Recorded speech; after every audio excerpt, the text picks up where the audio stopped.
ఇక విమర్శలకు వివాదాలకు తెరపడింది. నిన్న గూగుల్ సీఈఓ సుందర్ పిచాయ్ ఓ కార్యక్రమంలో మాట్లాడుతూ గూగుల్ డేటా సెంటర్ విశాఖపట్నం రావడానికి గల కారణాలను వివరించారు. ప్రధానమంత్రి నరేంద్ర మోడీకి ఫోన్ చేసి విశాఖలో 1,33,000 కోట్ల పెట్టుబడి పెట్టబోతున్నామని చెప్పామని, దీనికి స్పందించిన మోడీ ఆత్మనిర్భర్ భారత్ కింద ఇది కీలక మైలురాయి అవుతుందని చెప్పారని పిచాయ్ తెలిపారు. ఇక్కడ మీరు గుర్తుపెట్టుకోవాల్సిన విషయం ఏంటంటే గూగుల్ సీఈఓ నోటి నుంచి హైదరాబాద్, బెంగళూరు, చెన్నై పేరు రావాలి, కానీ అనూహ్యంగా విశాఖపట్నం పేరు వచ్చింది. అంతేకాదు, ఆయన వైజాగ్ ను బ్యూటిఫుల్ కోస్టల్ టౌన్ అంటూ పొగిడారు. తాను వైజాగ్ గురించి మాట్లాడుతున్నప్పుడు ఆ సమావేశంలో ఉన్నవారంతా చప్పట్లు కొట్టాలని కోరడం విశేషం. అయితే సుందర్ పిచాయ్ విశాఖ పేరు ప్రస్తావించడం వెనక ఉన్న కారణాలను మీకు స్పష్టంగా వివరించబోతున్నాం. మొదటగా మంత్రి నారా లోకేష్ ఇటీవల వరల్డ్ ఎకనామిక్ ఫోరంలో పాల్గొనేందుకు దావోస్ పర్యటనకు వెళ్లారు. అక్కడ గూగుల్ కంపెనీ ప్రతినిధులను కలిశారు. ఇండియాలో మీరు డేటా సెంటర్ ఏర్పాటు చేయాలనుకుంటున్నారని తెలిసింది. అందుకు విశాఖపట్నం అయితే బాగుంటుంది. ఒకసారి ఈ విషయంపై మీరు ఆలోచించాలని లోకేష్ కోరారు.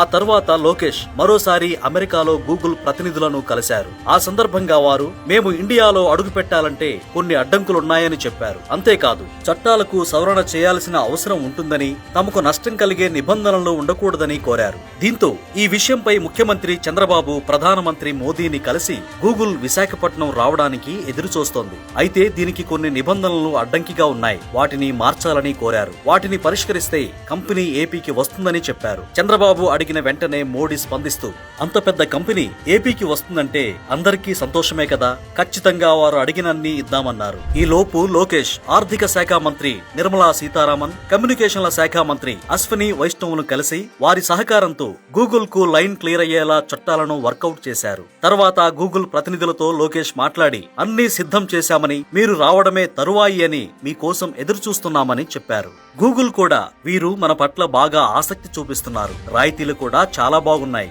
ఒక కంపెనీకి ఇంతకంటే కావాల్సింది ఏముంటుంది అనే ఆలోచనతో వెంటనే వారు విశాఖపట్నంలో 1,33,000 కోట్ల పెట్టుబడితో అడుగు పెడుతున్నట్లు స్పష్టంగా చెప్పేశారు. చివరి నిమిషం వరకు వేరే రాష్ట్రాలు కూడా గూగుల్ ను తీసుకువెళ్లడానికి ప్రయత్నించాయి. కానీ లోకేష్, చంద్రబాబుల దృఢ సంకల్పం వల్ల ఈ రోజు గూగుల్ మన విశాఖకు వచ్చింది. కొంతమంది మాత్రం ఈ విషయంలో చంద్రబాబును, లోకేష్ ను హేళన చేస్తూ మాట్లాడుతున్నారు. రాజకీయంగా మనకు ఎన్నైనా ఉండొచ్చు, కానీ ప్రజలకు మంచి జరిగినప్పుడు మాత్రం అందరూ అభినందించాలి. రాష్ట్రాభివృద్ధి కోసం కష్టపడుతున్న వ్యక్తులకు మనం అండగా నిలవకపోతే ఇప్పటికే మనం వేరే రాష్ట్రాలకు వలస వెళ్లి ఉద్యోగాలు చేసుకుంటున్నాం. ఇది ఇలాగే కొనసాగితే రేపు ఆంధ్రప్రదేశ్ వెనుకబడిన రాష్ట్రంగా మారే అవకాశం ఉంది. సో గూగుల్ రావడానికి కారకులైన లోకేష్, చంద్రబాబును మనమంతా అభినందిద్దాం.